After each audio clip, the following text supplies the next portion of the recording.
மற்றொரு தலைப்பினூடாக இன்று மீண்டும் உங்களை நாங்கள் சந்திக்கின்றோம். இன்று கலந்துரையாட இருக்கின்ற விடயம், பல பெண்களும் இது தொடர்பாக அறிந்திருக்கின்றார்கள். புதிதாக கற்பமாவதற்கு தயாராகின்ற பெண்கள் கூட இந்த போலிக் அமிலம் தொடர்பாக அறிந்திருக்கின்றார்கள். பலரும் இதனை பாவித்துக் கொண்டிருக்கின்றார்கள்.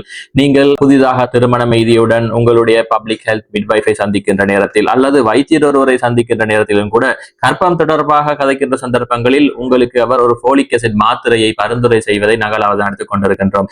அதே போன்றும் பல பெண்கள் கூட இந்த போலிக் அசிட் மாத்திரையை உட்கொண்டு விட்டு பல மாதங்களாக நாங்கள் இதனை உட்கொள்கின்றோம் என்றாலும் நாங்கள் இன்னும் கற்பமாகவில்லை என்ற பல முறைப்பாடுகளை கூட பலரும் முன்வைத்திருக்கின்றதை நாங்கள் அவதானித்துக் கொண்டிருக்கின்றோம். இவ்வாறு பலரும் போலிக் அசிட் மாத்திரைகளை பாவித்துக் கொண்டிருக்கின்றார்கள்.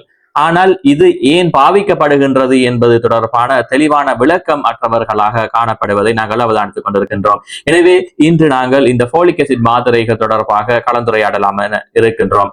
எவ்வளவு மாத்திரைகள் சாப்பிட வேண்டும், எந்த காலத்தில் இந்த போலிக் அசிட் மாத்திரைகள் ஆரம்பிக்கப்பட வேண்டும், எவ்வளவு காலத்துக்கு பாவிக்கப்பட வேண்டும், இது எதனால் பாவிக்கப்படுகின்றது போன்ற பல்வேறு தரப்பட்ட விடயங்கள் தொடர்பாக இன்று நாங்கள் முழுமையாக கலந்துரையாடலாம் என நினைக்கின்றோம். தொடர்ந்தும் எங்களுடைய டாக்டர் அன்பாஸ் ஃபாரூக் தமிழ் யூடியூப் பக்கத்துடன் இணைந்திருங்கள். நான் டாக்டர் அன்பாஸ் ஃபாரூக்.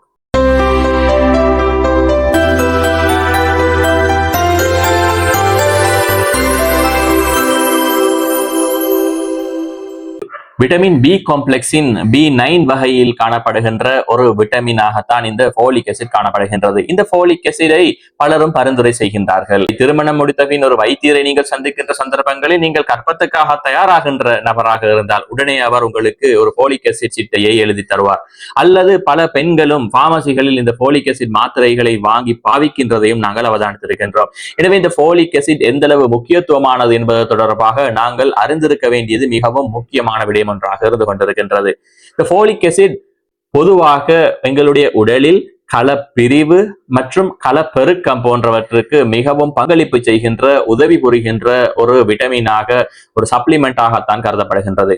ஆரம்ப காலத்தில் பிரெக்னன்சியை நாங்கள் எடுத்துக்கொண்டால் கருக்கட்டியுடன் அதன் தொழிற்பாடுகள் பல்வேறு கட்ட களப்பெருக்கத்துக்கு, செல் மல்டிபிளிகேஷன், செல் டிவிஷன்கள் என வேகமாக இடம்பெறுகின்ற ஒரு காலப்பகுதியாக காணப்படுகின்றது. ஒரு மிகவும் பிஸியான தொழிற்சாலையை போன்றதாகத்தான் காணப்படுகின்றது. மாதவிடாய் ஏற்பட்டதன் பின்னர், குறிப்பாக 14 நாட்கள் கழித்ததன் பின்னர் இவ்வாறு கருக்கட்டல்கள் இடம்பெற்றவுடன் இந்த ஒரு களமாக இருந்த விந்துக்களம் அல்லது முட்டைக்களம் இரண்டும் சேர்ந்ததன் பின்னர் அவை 2ஆக, 4ஆக, 8ஆக பல்கி பெருக்கமடைகின்ற சந்தர்ப்பங்களில், அதே போன்று இவ்வாறு பெருக்கமடைகின்ற களங்கள் ஒவ்வொரு துறைக்குமாக, நரம்பு மண்டலமாக அல்லது இனப்பெருக்க தொகுதியாக, சமிபாட்டு தொகுதியாக, சுவாச தொகுதியாக, இதயமாக, தோளாக என உடலின் பல்வேறுபட்ட தொழிற்பாடுகளை புரிகின்ற அங்கங்களாக பெருக்கமடைந்து வளர்ச்சி அடைகின்றன. எனவே இவ்வாறான அனைத்து செயற்பாடுகளும் இந்த கருக்கட்டியவின் முதல் 12 வாரங்களில் அல்லது முதல் 3 மாதங்களில் ஒரு பிஸியான ஒரு தொழிற்சாலை போன்று இயங்கிக் கொண்டிருக்கக்கூடிய ஒரு பகுதியாகத்தான் இந்த காலப்பகுதி காணப்படுகின்றது.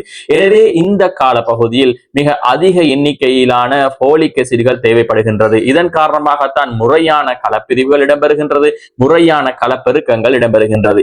இதன் காரணமாகத்தான் உங்களுக்கு கருக்கட்டல் நடைபெறுவதற்கு முன்னமே உங்களுடைய உடலில் எந்த விதமான போலிக் அசிட்கள் தட்டுப்பாடுகளும் இருக்கக்கூடாது என்ற காரணத்தின் காரணமாகத்தான் நீங்கள் கற்பம் தரிப்பதற்கு முன்னமாகவே இந்த போலிக் அசிட்கள் பரிந்துரைக்கப்படுகின்றது. ஏனென்று சொன்னால், நீங்கள் எந்த காலத்தில் கற்பம் தரிக்க போகின்றீர்கள் என்பது தொடர்பாக யாரும் அறிய மாட்டார்கள். எனவே நீங்கள் பிரெக்னன்ட் ஆனது உறுதி செய்யப்படுவதற்கு முன்னமே இந்த களப்பிரிவு தொழிற்பாடுகள் ஆரம்பித்திருக்கும். எனவே பிரெக்னன்சி உறுதி செய்யப்படுவதற்கு முன்னமே இந்த போலிக் அசிட்கள் உடம்புக்கு அதிகமாக தேவைப்படுகின்றது. எனவே இந்த காலப்பகுதியில் போலிக் அசிட்கள் பற்றாக்குறை இடம்பெறக்கூடாது என்ற காரணத்தின் காரணமாகத்தான் நீங்கள் கற்பம் தரிப்பதற்கு முன்னர், திருமணம் முடித்தவுடன் உங்களுக்கு இந்த போலிக் அசிட் மாத்திரைகள் வழங்கப்படுகின்றது. எனவே இந்த போலிக் அசிட் மாத்திரைகளின் தொழிற்பாடு இந்த கருக்கட்டல் நடைபெற்றதன் பின்னரான சூழலில் இந்த களப்பெருக்கம், செல் மல்டிபிளிகேஷன், செல் டிவிஷன் என்று சொல்லப்படக்கூடிய இந்த தொழிற்பாடுகளை உதவி புரிவதற்கு, சீராக்குவதற்குத்தான் இந்த போலிக் அசிட்கள் பயன்படுத்தப்படுகின்றது. அதை விட்டுவிட்டு மாறாக சிலர் நினைக்கின்றதை போல் இந்த போலிக் அசிட் மாத்திரைகள் பாவிப்பதால் கருக்கட்டல்கள் இடம்பெறும், கருக்கட்டல்களுக்கு உதவுகின்றது, கருக்கலைப்புகள் இடம்பெறாமல் இருக்கின்றது போன்ற இவ்வாறான விடயங்களுக்காக இந்த போலிக் அசிட்கள் பாவிக்கப்படுவதில்லை. மாறாக இந்த களப்பிரிவு தொழிற்பாடுகள் சீராக இடம்பெறுவதற்குத்தான் இது பயன்படுகின்றது. அதிலும் குறிப்பாக இந்த போலிக் அசிட்கள் இந்த ஆரம்ப காலகட்டங்களில் இந்த களங்கள் 2ஆக 4ஆக 8ஆக பல்கி பெருக்கமடைந்து ஒவ்வொரு துறைக்கும் சிறப்பு அடைகின்ற சந்தர்ப்பங்களில் முதலாவதாக விருத்தி அடைகின்றது இந்த நரம்பு மண்டலங்கள். அதாவது மூளை, அதை தொடர்பான நரம்பு களங்கள், முள்ளந்தண்டுகள் போன்றனதான் விருத்தி அடைகின்றன. எனவே இந்த மூளையின் விருத்திக்கு, ஆரம்ப கட்ட விருத்திக்கு இந்த போலிக் அசிட் அவசியமாகின்றது. அதே போன்று இந்த நரம்பு குழாய் வளர்ச்சி தொடர்பாக ஆரம்பத்தில் மூளை நரம்பு களங்கள் ஒரு தட்டாக உருவெடுத்து ஒரு குழாயாக வளைகின்றது. எனவே இந்த வளைகின்ற சந்தர்ப்பங்களில் இது முழுமையான குழாயாக தோற்றுவிக்கப்படுவதற்கு இந்த போலிக் அசிட் அவசியமாக தேவைப்படுகின்றது. எனவே இந்த போலிக் அசிட்கள் சரியான பெருமானத்தில் உடலில் காணப்படாத பட்சத்தில் தான் பல்வேறுபட்ட நரம்பு குழாய் குறைபாடுடைய குழந்தைகள் பிறப்பதை நாங்கள் அவதானித்திருக்கின்றோம். இது நான் ஏற்கனவே குறிப்பிட்டது போன்று நரம்பு மண்டலங்கள் விருத்திக்கு உதவுகின்றது. எனவே நரம்பு மண்டலத்தில் ஆரம்பமாக இருக்க போவது மூளை. எனவே மூளை விருத்தி அடையாத குழந்தைகள், அதாவது என்என்கெஃபலி பேபிஸ் என்று சொல்கின்றோம், இந்த குழந்தைகள் பிரசவிப்பதற்கான சந்தர்ப்பங்கள் காணப்படுகின்றது. அதே போன்று நரம்பு குழாயின் கீழ் பகுதியில் முழுமையாக பூர்த்தி அடையாமல் ஒரு துளை போன்ற காட்சி அடையக்கூடிய மெனிங்குமைலசீல்கள் காணப்படுகின்ற குழந்தைகள் பிறக்கக்கூடிய சந்தர்ப்பங்களும் காணப்படுகின்றது. எனவே உங்களுக்கு இந்த ஆரம்ப கால பகுதியில் கர்ப்பம் தரித்தது முதல் 12 வாரங்களில் இந்த பிஸியாக, கடுமையாக, வேகமாக இயங்கிக் கொண்டிருக்கக்கூடிய ஒரு தொழிற்சாலைகள் போல் இயங்கிக் கொண்டிருக்கக்கூடிய பல்வேறுபட்ட களப்பிரிவுகள், களப்பெருக்கங்கள் நடைபெறக்கூடிய இந்த காலப்பகுதியில் உங்களுக்கு அதிக எண்ணிக்கையிலான போலிக் அசிட்கள் தேவைப்படுகின்றது.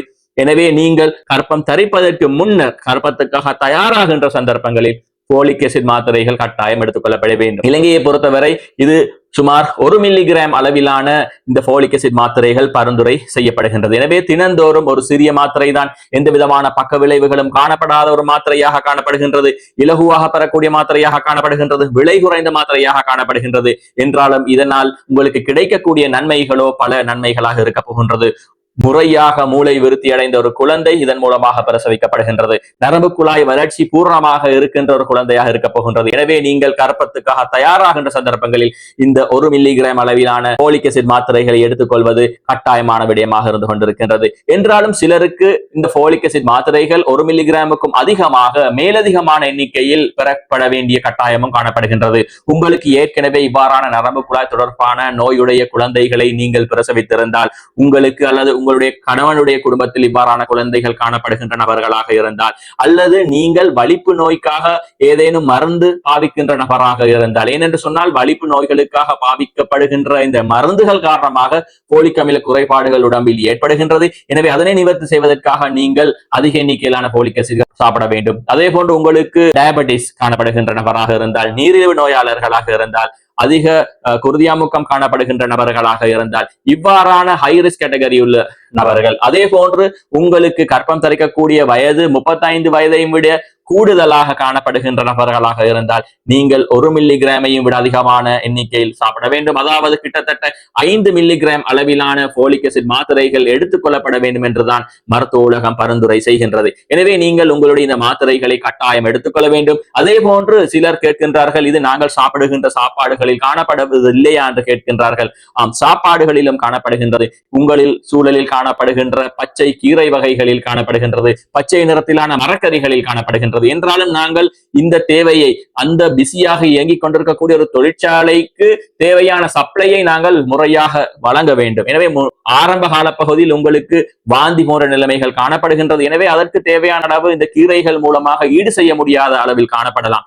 எனவே இந்த டிமாண்டுக்கு ஏற்ற சப்ளை உங்களுக்கு காணப்பட வேண்டும். வேகமாக இயங்கிக் கொண்டிருக்கக்கூடிய அந்த தொழிற்சாலைகள் போன்று பல வேகத்தில் களப்பிரிவுகள் இடம்பெறுகின்ற சந்தர்ப்பத்தில் அதற்கு ஏற்றதான ஒரு சப்ளை இந்த போலிக் அசிட் மூலம் வழங்கப்பட வேண்டும். அவ்வாறு வழங்கப்படுகின்ற சந்தர்ப்பங்களில் உங்களுக்கு ஒரு ஆரோக்கியமான குழந்தையை பிரசவித்துக் கொள்ளக்கூடிய சந்தர்ப்பங்கள் உருவாகின்றது. எனவே நீங்கள் கர்ப்பத்துக்கு தயாராகின்ற நபர்களாக இருந்தால், உங்களுடைய கணவனுடன் தொடர்புகளை ஏற்படுத்திக் கொள்கின்ற அந்த நாள் முதலேயே நீங்கள் போலிக் அசிட் 1 மில்லிகிராம் மாத்திரையை நீங்கள் கட்டாயம் எடுத்துக்கொள்ள வேண்டும். அவ்வாறான சந்தர்ப்பங்களில் உங்களுக்கு இந்த போலிக் அமில குறைபாட்டில் இருந்து பாதுகாப்பு பெறுவதற்கான சந்தர்ப்பங்கள் காணப்படுகின்றது. அதே போன்று நரம்பு குழாய் முழுமையாக விருத்தி அடைந்த, நரம்பு குழாய் பாதிப்புகள் இல்லாத ஆரோக்கியமான குழந்தையை பிரசவித்துக் கொள்ள உங்களுக்கு சந்தர்ப்பம் கிடைக்கின்றது. தொடர்ந்தும் இவ்வாறான வீடியோக்களுக்காக எங்களுடைய டாக்டர் அன்பாஸ் ஃபாரூக் தமிழ் யூடியூப் பக்கத்துடன் இணைந்திருங்கள். நான் டாக்டர் அன்பாஸ் ஃபாரூக்.